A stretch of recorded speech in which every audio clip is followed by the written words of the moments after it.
আসসালামু আলাইকুম গাইস। এটা আমার শাশুড়ি আম্মা পাঠাইছে। তো গাইস আমরা দেখি, আমি এখনো দেখি না এটার মধ্যে আসলে কি আছে। আল্লাহ এখানে পড়ছে কিনা, বাইক দিয়ে টাইনা টাইনা আনছিলাম তো। তো বলতেছে, বউ বলতেছে যে ওয়াইফ বলতেছে আর কি, যে তার নাকি অনেক অবদান আছে। তাই আমি ভাবলাম, প্রথমে যাইতে চাইছিলাম না।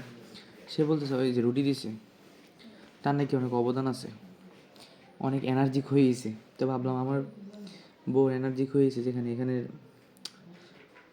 ভাগ তো অবশ্যই আমার নিতে হবে। কেন আমার বউর এনার্জি খরচ করে এগুলো, মানে এত মেহনতের কিছু, যতটুকু মেহনতের ফলটা কেন অন্যজন নিবে, আমি ছাড়া না।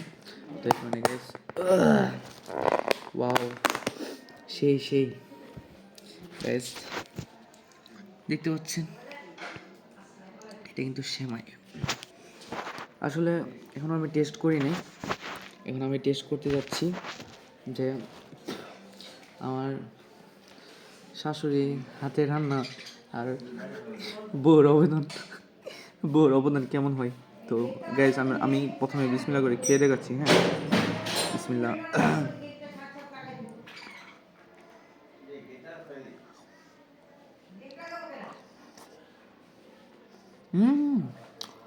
Nice nice, beautiful. সরি, সেই সেই, মানে আসলে অনেকটা মজা হয়েছে। এমনি তো শাশুড়ির হাতে রান্না অনেক মজা, তবে আমি এটা এখন এমন না যে আবার বউর হাতে রান্না মজা না। মশলা দিলে মানে বউ তো হয় নাই, বাট হইব তো। ওর হাতে রান্না মশলা অনেক মজা।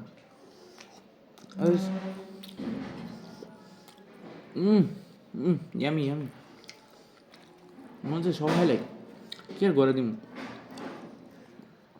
তবে তারপর তো দিতে হবে। গাইস, এক কথা অনেক ভালো লাগছে। অনেক অস্থির হয়েছে। এ পর্যন্তই, আর ভিডিও করতে পারতাম না, আমি খাই দিব, সবগুলো শেষ করে দিব, অনেকগুলো দিছে ভাই, এতই মজা। একলাই খাইলাম, এরপরে একটু একটু দিব আর কি ঘরের মধ্যে, যে আর দেরে কোনো কথা কইতে পারতাম না, খাওয়ান লাগবো আমার। ঠিক আছে, ওকে ভাই, আল্লাহ হাফিজ।